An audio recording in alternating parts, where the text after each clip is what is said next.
தமிழ்நாட்டிற்கு தேவை வளர்ச்சி அரசியலா டேஷ் அரசியலா அப்படின்றத தமிழ்நாடு முதலமைச்சர் போன வாரமே கேள்வி எழுப்பிட்டார். மதுரைக்கு தேவையான மெட்ரோ ரயில் திட்டங்களை கொண்டு வந்து சேர்க்கல, மதுரைக்கு தேவையான எய்ம்ஸ் மருத்துவமனையை கொண்டு வந்து சேர்க்கல. ஆனா விளக்கேற்றுவதை மையமாக வைத்து இந்த பிரச்சனையை கிளப்பி இருக்கிறார்களே, அவருடைய நோக்கம் என்ன? மதுரையில அந்த திருப்பரங்குன்றம் கோவில்ல தீபம் ஏற்றுவது அப்படின்றது தொடர்பான விவகாரத்துல தீபம் ஏற்றுவது இல்ல அவங்களுடைய பிரச்சனை. அங்க இருக்கக்கூடிய தர்காவை ஏதாவது செய்ய வேண்டும், மத நல்லிணக்கத்தை கெடுக்க வேண்டும், அமைதியான சூழலை சீர்குலைக்க வேண்டும் அப்படின்றதுதான் சங் பரிவார் கும்பலினுடைய நோக்கமாக இருக்கிறது.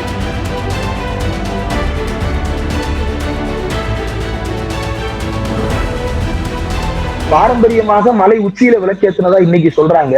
ஆனா இன்றைக்கு சொல்லுபவர்களுடைய தாயமைப்பாக இருக்கக்கூடிய இந்து முன்னணி 94ல பாரம்பரியமாக நாங்கள் குதிரை சினையில் விளக்கேற்றுவோம் அப்படின்னு கேட்கல. சட்டம் ஒழுங்கை சீர்குலைப்பதை விளைவாக கொண்டிருக்கிறது சாமிநாதன் அவர்கள் அமர்வு வழங்கிய தீர்ப்பு. எடப்பாடி பழனிசாமி என்ன சொல்றாரு? தீபம் தானே ஏற்றுவதில் என்ன சிக்கல், நீதிமன்ற உத்தரவை பின்பற்ற முடியாதா அப்படின்னு கேள்வி கேட்கிறாங்க. நீதிமன்ற உத்தரவை பின்பற்றுறது உங்களுடைய மரபு. அப்ப ஜெயலலிதாவை சிறையில் அடைத்தது நீதிமன்றத்தினுடைய தீர்ப்பு தானே.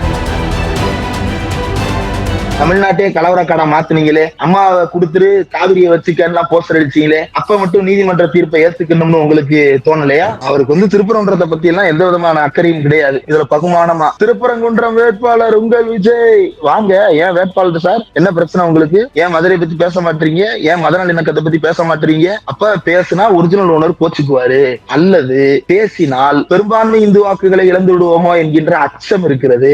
எடப்பாடி பேசுவதற்கு அருகதையற்றவராக இன்றைக்கு மாறி இருக்கிறார். ஏன்னா திருப்பரங்குன்றம் மலைக்கு மேல விளக்கு ஏற்றுன்றாரு. அப்ப முஸ்லீம் ஓட்டு வேணான்னு முடிவு பண்றாரு அவரு.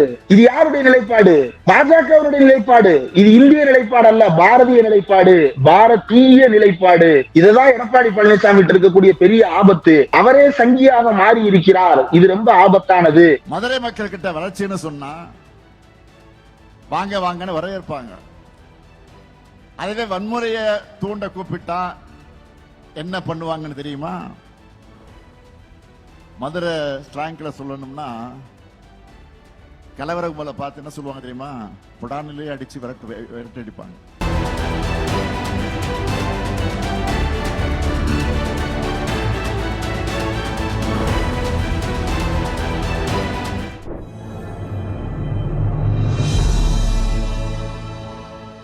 தமிழ் நியூஸ் நேயர்களுக்கு அன்பு வணக்கம். இன்றைய சிறப்பு நேர்காணலில் நம்மோடு இருக்கும் சிறப்பு விருந்தினர் ஊடகவியலாளர் மரியாதைக்குரிய இந்திரகுமார் தேரடி சார். சார் வணக்கம். வணக்கம் சார். திருப்பரங்குன்றம் விவகாரம், மதுரை உயர்நீதிமன்ற கிளை ஒரு உத்தரவை பிறப்பித்திருந்தது. அதை தமிழ்நாடு அரசு சட்டம் ஒழுங்கை கருத்தில் வைத்து அதை அனுமதிக்காமல் ஒரு மிகப்பெரிய ஒரு பரபரப்பான சூழ்நிலையை மதுரை மாநகரிலே ஏற்பட்டதை நம்மால் பார்க்க முடிந்தது கடந்த வாரத்தில். மாண்புமிகு முதலமைச்சர் நேற்றைய தினம் மதுரையின் ஒரு அரசு விழாவில் ஒரு மிகப்பெரிய ஒரு சவாலையும் RSS சங் பரிவார் அமைப்பிற்கு ஒரு மிகப்பெரிய ஒரு பதிலடியும் கொடுத்திருக்கிறார் என்றுதான் கூற வேண்டும். மதுரை மக்கள் வளர்ச்சி என்றால் உங்களை அழைப்பார்கள், வாங்க வாங்கன்னு சொல்லி உங்களை அரவணைப்பாங்க. ஆனால் கலவரம் என்று சொன்னால் உங்களை அடிச்சு உங்களை விரட்டுவாங்க அப்படின்னு மாதிரி மாண்புமிகு முதலமைச்சர் பேசியிருக்கிறாரு. ஸோ யாருக்கு கொடுக்கப்பட்டிருக்கக்கூடிய இது ஒரு பதிலடி? மாண்புமிகு முதலமைச்சர் அவர்கள் என்ன அட்ரஸ் பண்ண விரும்புறாரு? இதன் மூலியமா என்ன செய்திகளை சொல்றாரு? தமிழ்நாட்டிற்கு தேவை வளர்ச்சி அரசியலா டேஷ் அரசியலா அப்படின்றத தமிழ்நாடு முதலமைச்சர் போன வாரமே கேள்வி எழுப்பிட்டார். மதுரைக்கு தேவையான மெட்ரோ ரயில் திட்டங்களை கொண்டு வந்து சேர்க்கல, மதுரைக்கு தேவையான எய்ம்ஸ் மருத்துவமனையை கொண்டு வந்து சேர்க்கல. ஆனா விளக்கேற்றுவதை மையமாக வைத்து இந்த பிரச்சனையை கிளப்பி இருக்கிறார்களே, அவருடைய நோக்கம் என்ன அப்படின்றத முதலமைச்சர் கேள்வி எழுப்பி இருந்தார். நேற்றைக்கு நடைபெற்ற அரசு விழால அவர் சுட்டிக்காட்டினதும் அதுதான். மதுரையினுடைய வளர்ச்சியில திமுகவினுடைய பங்கு என்ன அப்படின்னு கேட்கும் பொழுது, இன்றைக்கு மதுரையில் இருக்கக்கூடிய கடைசியா அந்த வைகை ஆக்கிரமிச்சு ஏடிஎம்கே பீரியட்ல ஒரு சுற்றுச்சாலை ஒன்று போடப்பட்டது. அந்த தவிர்த்துட்டு மதுரையில் இருக்கக்கூடிய எல்லா மேம்பாலங்களும், மதுரையில் இருக்கக்கூடிய எல்லா முக்கிய சாலைகளும் யாரால் போடப்பட்டது அப்படின்னா அது திராவிட முன்னேற்ற கழக அரசாங்கத்தால் தான் போடப்பட்டது. அதுல ரொம்ப குறிப்பா மதுரையில் இருக்கக்கூடிய பிரதானமான பேருந்து நிலையம், மாட்டுத்தாவணி பேருந்து நிலையம், புறநகருக்கு போகக்கூடிய அல்லது வெளியூருக்கு போகக்கூடிய அனைத்து பேருந்துகளும் மாட்டுத்தாவணியில தான் நிற்கும். அந்த மாட்டுத்தாவணி பேருந்து நிலையத்தை உருவாக்கியது யார் அப்படின்னா, அன்றைக்கு உள்ளாட்சித்துறை அமைச்சராக இருந்த மு.க. ஸ்டாலின் அவர்கள். இன்றைக்கு அவர்தான் முதலமைச்சராக இருக்கிறார். அது கட்டப்பட்ட போது அப்பதான் அதுதான் முதலாக ISO தர சான்றிதழ் பெறப்பட்ட ஒரு பேருந்து நிலையமாக உருவாக்கப்பட்டது. அந்த அளவிற்கு பிரம்மாண்டமான ஒரு பேருந்து நிலையமாக அந்த பேருந்து நிலையம் உருவாக்கப்பட்டது. ஆனால் அதற்கு பிறகு அதிமுக ஆட்சி காலத்துல உரிய பராமரிப்பு இல்லாமல் அது கிடந்து வந்தது. இப்போ மறுபடியும் பராமரிப்பு பணிகள் நடைபெற்றுக் கொண்டிருக்கிறது. பக்கத்தில் இருக்கக்கூடிய பூமார்க்கெட்டா இருக்கட்டும், வணிக வளாகமா இருக்கட்டும், எல்லாமே திமுக ஆட்சி காலத்தில் உருவாக்கப்பட்டது. மதுரையில ரொம்ப முக்கியமாக இருக்கக்கூடிய அனைத்து உள்ள இருக்கக்கூடிய மேம்பாலங்களும் திமுக ஆட்சி காலத்தில் உருவாக்கப்பட்டது. அது எல்லாத்தையும் பட்டியல் போட்டுவிட்டு மதுரைக்கு தேவை வளர்ச்சி பணிகள் தானே தவிர, இது போன்ற வளர்ச்சி பணிகளால் மதுரையை நிறைக்க வேண்டுமே தவிர கலவரத்தால் நிறைக்க கூடாது அப்படின்றதுதான் அவர் வலியுறுத்த விரும்புகிறார். மதுரையில அந்த திருப்பரங்குன்றம் கோவில்ல தீபம் ஏற்றுவது அப்படின்றது தொடர்பான விவகாரத்துல தீபம் ஏற்றுவது இல்ல அவங்களுடைய பிரச்சனை. அங்க இருக்கக்கூடிய தர்காவை ஏதாவது செய்ய வேண்டும், மத நல்லிணக்கத்தை கெடுக்க வேண்டும், அமைதியான சூழலை சீர்குலைக்க வேண்டும் அப்படின்றதுதான் சங் பரிவார் கும்பலினுடைய நோக்கமாக இருக்கிறது. இந்த நோக்கத்தோடுதான் 1994 இந்த வேலையை தொடர்ந்து செய்து வருகிறார்கள். 94க்கு முன்பாக எந்த இந்து அமைப்பும் இது போன்ற கோரிக்கைகளோட வரல. 94 தான் முதல்ல இந்த கோரிக்கையோட இந்து முன்னணின்ற அமைப்பு வருகிறது. அந்த அமைப்பு வரும்போதே என்ன நோக்கத்தோட வர்றாங்க அப்படின்னா, திருப்பரங்குன்றம் மலை உச்சியில விளக்கேற்ற போகிறோம் அப்படின்னு சொல்லிட்டு வர்றாங்க. இந்த மலை உச்சியில விளக்கேற்றுறது அப்படின்னு வரும்போது 94லயே இந்து சமய அறநிலையத்துறையும் சரி, கோயில்ல இருக்கக்கூடிய பக்தர்களும் சரி சொல்லக்கூடிய ஒரே விளக்கம் என்ன அப்படின்னா, நாங்கள் பாரம்பரியமாக விளக்கேற்றுகின்ற இடம் மலைக்கு நடுவே இருக்கக்கூடிய உச்சி பிள்ளையார் கோவில் மண்டபம் தான் நாங்கள் விளக்கேற்றுகின்ற இடம் அப்படின்றத தொடர்ந்து வலியுறுத்தி வர்றாங்க. அதே போல பாரம்பரியமாக மலை உச்சியில விளக்கேற்றினதா இன்னைக்கு சொல்றாங்க. ஆனா இன்றைக்கு சொல்லுபவர்களுடைய தாய் அமைப்பாக இருக்கக்கூடிய இந்து முன்னணி 94ல பாரம்பரியமாக நாங்கள் குதிரை சுனையில் விளக்கேற்றுவோம் அப்படின்னு கேட்கல. மாறாக 94ல அவங்க கேட்டது என்ன அப்படின்னா, குதிரை சுனைக்கு பக்கத்தில் இருக்கக்கூடிய இடத்தில் விளக்கேற்றினால் அனைவருக்கும் தீபம் தெரியும், அதனால அந்த இடத்தில் ஒரு மேடை அமைத்து அங்கு தீபத்தை ஏற்ற வேண்டும்னு கேட்டாங்க. பாரம்பரிய உரிமைன்ற வார்த்தையே 1994ல கேட்கல. 2025ல அது பாரம்பரிய உரிமையா மாத்திட்டாங்க. 30 வருஷத்துல இது எப்படி பாரம்பரிய உரிமையா மாறுது? அது அவர்களே கேட்காதத அவர்களே திரும்ப பாரம்பரியமா எப்படி மாத்துறாங்க அப்படின்றதுதான் நாம புரிந்து கொள்ள வேண்டியது. 94ல போடப்பட்ட அந்த வழக்கு 96ல தீர்ப்பாகிறது. 96ல ரொம்ப தெளிவா சொல்லிட்டாங்க, கார்த்திகை தீபம் ஏற்றுவது என்பது முழுக்க தேவஸ்தானம் தொடர்பானது. தேவஸ்தானம் மட்டுமே அங்கு விளக்கேற்றுவதற்கு உரிமை பெற்ற ஒரே பொறுப்பாளி, வேறு யாரையும் ஏற்றவும் அவர்கள் அனுமதிக்க கூடாது. ஒருவேளை மலையின் வேறு பகுதிகளில் அவர்கள் யாராவது விளக்கேற்ற விரும்பினார்கள் என்றால் அதுவும் முழுக்க தேவஸ்தானத்துக்கே உரியது. தேவஸ்தானமே தான் அந்த முடிவை எடுக்க வேண்டும். அது சட்டம் ஒழுங்கை கவனத்தில் கொண்டு காவல்துறையிடம் உரிய அனுமதி பெற்று விளக்கேற்ற வேண்டும் அப்படின்னு. அப்போ அதை வச்சுதான் 2014ல கேட்கிறாங்க, நாங்க தனியா விளக்கேற்றுறோம், காவல்துறை அனுமதி வேணும்னு காவல்துறையிட்ட அனுமதி கேட்கிறாங்க. காவல்துறை அந்த அனுமதியை கொடுக்க மறுத்து விட்டது. மறுத்ததற்கு பிறகு அகில பாரத இந்து மகாசபா சார்பாக கணேசன் அப்படின்றவர் வழக்கு தொடுக்கிறார். அந்த வழக்கை விசாரித்த நீதிபதி வேணுகோபால் ரொம்ப தெளிவாக சொல்லுகிறார், மலைக்கு மேல தனிநபர்கள் விளக்கேற்றுவது வழக்கம் கிடையாது. அந்த வழக்கத்தை இவர்கள் கோருவதில் எந்த விதமான முகாந்திரமும் கிடையாது. மேலும் இன்ஸ்பெக்டர் ஆஃப் போலீஸோ அல்லது சூப்பரிண்டென்ட் ஆஃப் போலீஸோ விலக்கேற்ற அனுமதி கோரியவர்களுக்கு அனுமதி கொடுக்க முடியாது என்று சொன்னதை நாங்கள் அப்படியே ஏற்கிறோம். ஏனென்றால் சட்டம் ஒழுங்குதான் பிரதானம். ஒரு மதத்தின் உரிமையில் இன்னொரு மதம் தலையிடக்கூடாது. தர்காவுக்கு பக்கத்தில் இருக்கக்கூடிய இடத்தில் விளக்கேற்றுவேன் என்று இவர்கள் கோருவதில் இருக்கக்கூடிய நோக்கம் என்ன அப்படின்றத வேணுகோபால் கேள்வி எழுப்புறாரு. அதே போல கணேசன் தவிர்த்து சுப்பிரமணியன் ஒருத்தர் வழக்கு தொடுக்கிறாரு. அவரும் இதே கோரிக்கையோட வர்றாரு. அந்த வழக்கும் அதே நாளில், ரெண்டுமே 2014 ஒரே நாள்ல தான் விசாரணைக்கு வருது. அதுவும் நீதிபதி வேணுகோபால் தலைமையிலான அமர்வுல, வேணுகோபால் தனி நீதிபதி அமர்வுல தான் வருது. அந்த தனி நீதிபதி அப்பயும் அதே கருத்தை தான் வலியுறுத்துகிறார். அதுக்கப்புறம் இந்த 2 வழக்குமே மேல்முறையீட்டுக்கு வருகிறது 2017ல. 17ல மேல்முறையீட்டுக்கு வரும்போது ஒரு வழக்க ஜஸ்டிஸ் MM சுந்தரேஷ் மற்றும் N சதீஷ்குமார் விசாரிக்கிறாங்க. அவங்க என்ன சொல்றாங்க, law and order certainly an issue அப்படின்றத குறிப்பிட்டு யாருக்கும் அனுமதி அளிக்க முடியாது அப்படின்னு மறுத்துறாங்க. அதே போல இன்னொரு வழக்காகிய அதை வந்து பவானி சுப்ராயன் மற்றும் கல்யாண சுந்தரம் ஆகிய நீதிபதிகள் அடங்கிய அமர்வுக்கு விசாரணைக்கு வருது.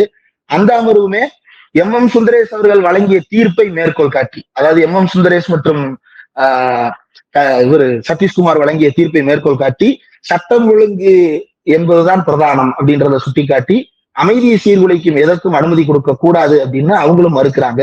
இப்படி கடந்த காலத்தில் அமர்வு, அதாவது டிவிஷன் பெஞ்சே கொடுத்த தீர்ப்பை ஒரு சிங்கிள் ஜட்ஜ் மறுபடியும் எடுத்து இன்னைக்கு நீங்க அனுமதி கொடுக்கணும் அப்படின்னு சொல்றாரு. ஆனா அப்படி கொடுக்கும்போது 96ல கொடுக்கப்பட்டது இறுதி தீர்ப்பு, 96க்கு முன்னாடி கொடுக்கப்பட்ட 95 இடைக்கால தீர்ப்பு, 94 இடைக்கால தீர்ப்பு, ரெண்டுலையுமே வந்து கார்த்திகை தீபத்தை ஏற்றுவது என்பது கோயிலுக்கே உரித்தானது. அதை ஏற்றுவது என்பதை உச்சி பிள்ளையார் கோயில் மண்டபத்திலேயே ஏற்ற வேண்டும். அதுதான் பாரம்பரியமாக விளக்கேற்றும் இடம். Traditional place of lighting Karthigai Deepam அப்படின்றது உச்சி பிள்ளையார் கோயில் மண்டபம் தான் அப்படின்றத ரொம்ப தெளிவாக உறுதிப்படுத்துறாங்க.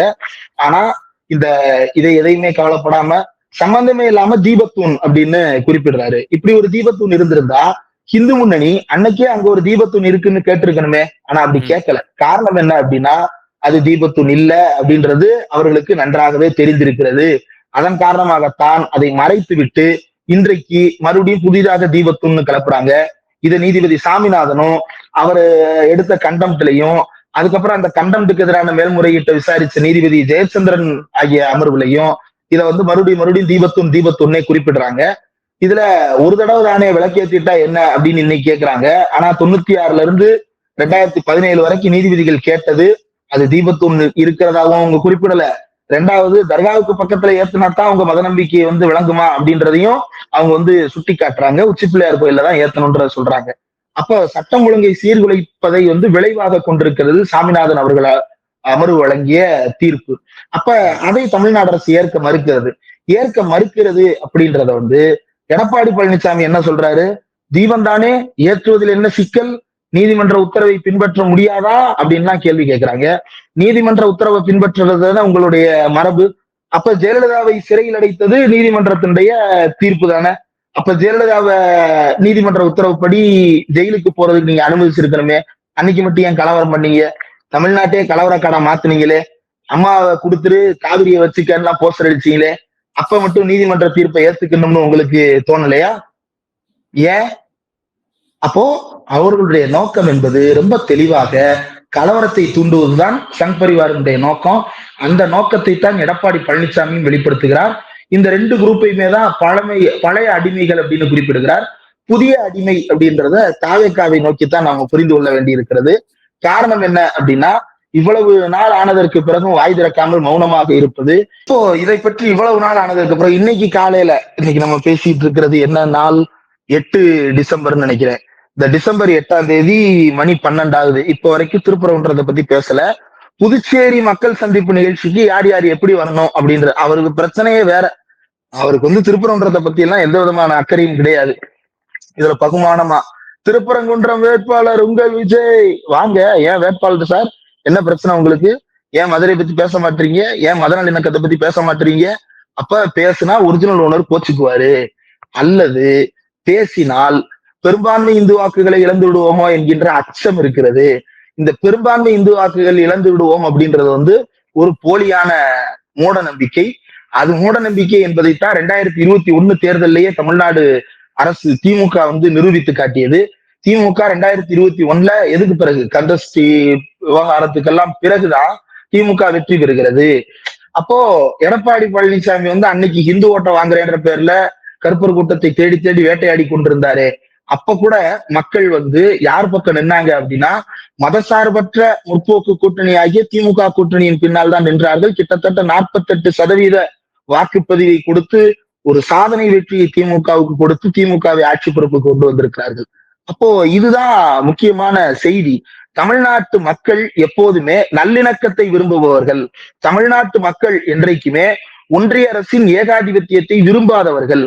ஏப்ரல் 1962 பேரறிஞர் அண்ணா நாடாளுமன்ற ராஜ்யசபால பேசும் பொழுது ரொம்ப அழகாக ஒரு விஷயத்தை குறிப்பிட்டார். தமிழ்நாட்டிற்கு நாங்கள் வளர்ச்சி திட்டம் கேட்கும் போதெல்லாம் ஒன்றிய அரசு மறுக்கிறது. அப்படி மறுக்கும் போதெல்லாம் தமிழ்நாட்டு வீதிகளில் ஒருவன் இறங்குவான். அவன் சொல்லுவான், இதுதான் டெல்லி ஏகாதிபத்தியத்தின் வழி. அவர்கள் நம்மை வளர விட மாட்டார்கள். நம்மை செழிப்பாக இருக்க விட மாட்டார்கள் என்று தமிழ்நாட்டு வீதிகளில் ஒருவன் சொல்லுவான். அவர்களுக்கு நீங்கள் என்ன பதில் சொல்ல போகிறீர்கள் அப்படின்றத அண்ணா கேட்டார் இல்லையா? அதுதான் தமிழர்களுடைய மனசாட்சி. தமிழர்கள் எப்போதுமே வளர்ச்சி திட்டங்களை விரும்புபவர்கள். காமராஜரை விரும்பியதற்கு காரணம் என்ன? நல்லிணக்கமாக அவர் ஆட்சி நடத்துவார் என்ற நம்பிக்கையில, தமிழ்நாட்டிற்கு தேவையான வளர்ச்சி திட்டங்களை கொண்டு வருவார் என்ற நம்பிக்கையில தான் காமராஜரை ஆதரித்தார்கள். அதற்கு பிறகு காமராஜராலேயே அது முடியாம போகுது. ஒன்றிய அரசு காமராஜர் மேலேயே திணிக்க பாக்குறாங்க, இந்தி திணிப்ப. அப்ப இதை நம்ம ஏத்துக்கிட முடியாது அப்படின்றதன் அடிப்படையில தான் அதற்கு பிறகு திமுக ஆட்சிக்கு வாக்களிக்கிறார்கள். காங்கிரசிற்கு அதற்கு பிறகு எப்போதுமே ஆட்சி பொறுப்பே கொடுக்காத அளவுக்கு தமிழ்நாடு மக்கள் திமுகவின் பின்னால் அணிதிரண்டு நின்றார்கள். அதன் பிறகு தொடர்ச்சியாக திமுக அதிமுகன்றது தொடருது இல்லையா? இது ஏன் தொடர்கிறது அப்படின்றதுக்கு பின்னாடி இருக்கக்கூடிய அரசியல், மக்கள் வளர்ச்சியை விரும்புகிறார்கள், மக்கள் முன்னேற்றத்தை விரும்புகிறார்கள், மக்கள் நல்லிணக்கத்தை விரும்புகிறார்கள், மக்கள் அமைதியை விரும்புகிறார்கள். எடப்பாடி பழனிசாமி ஆட்சி காலத்துல எவ்வளவு அமைதி இல்லாத ஒரு சூழல் நிலவியது. கொஞ்சம் யோசிச்சு ரிவைன் பண்ணி பார்க்கணும். ஸ்டெர்லைட் போராட்டம், அந்த போராட்டத்தில் ஈடுபட்டவர்களுடைய கோரிக்கை என்ன? ஸ்டெர்லைட்டை இழுத்து மூடணும்ன்றதுதான். அதை தமிழ்நாடு அரசு பின்பற்ற முடியாம நீதிமன்றத்துல கோர்ட்ல கேஸ் இருக்கும் பொழுது இவங்க என்ன செய்யறாங்க? மக்களுக்கு எதிராக ஒரு வன்முறையை கட்டவிழ்த்து காவல்துறை வைத்து மக்கள் மீது துப்பாக்கி சூடு நடத்தினார்கள். இன்ச்சு பை இன்ச்சு என்ன நடந்தது என்பதை எடப்பாடி பழனிசாமிக்கு நாங்கள் அப்டேட் செய்து கொண்டிருந்தோம் அப்படின்னு அந்த சம்பவத்தின் போது பொறுப்பில் இருந்த அதிகாரிகள் அருணா ஜெகதீசன் ஆணையத்திட்ட வாக்குமூலம் கொடுத்திருக்கிறார்கள். அப்ப எடப்பாடி பழனிசாமி டிவியை பார்த்து தெரிந்து கொண்டேன் என்று சொன்னது பச்சை பொய். அதற்கு முன்னால ஜல்லிக்கட்டு போராட்டத்தை எடுத்தீங்க, அதற்கிடையில அனிதாவினுடைய மரணத்தை எடுத்தீங்க, அதற்கடுத்து பொள்ளாச்சியில நடைபெற்ற அந்த பாலியல் அத்துமீறல்கள் எடுத்தீங்க. இது எல்லாவற்றிலுமே தமிழ்நாடு அமைதி இழந்து போய் இருந்தது. தமிழ்நாட்டின் ஆட்சியாளர் யார் என்பதை மறந்து போன நிலையில் இருந்தது. அதனாலதான் ஜல்லிக்கட்டு போராட்டத்துல என்ன கேட்டாங்க? சின்னமா ஓபிஎஸ் எங்கம்மான்னு தானே கேட்டாங்க.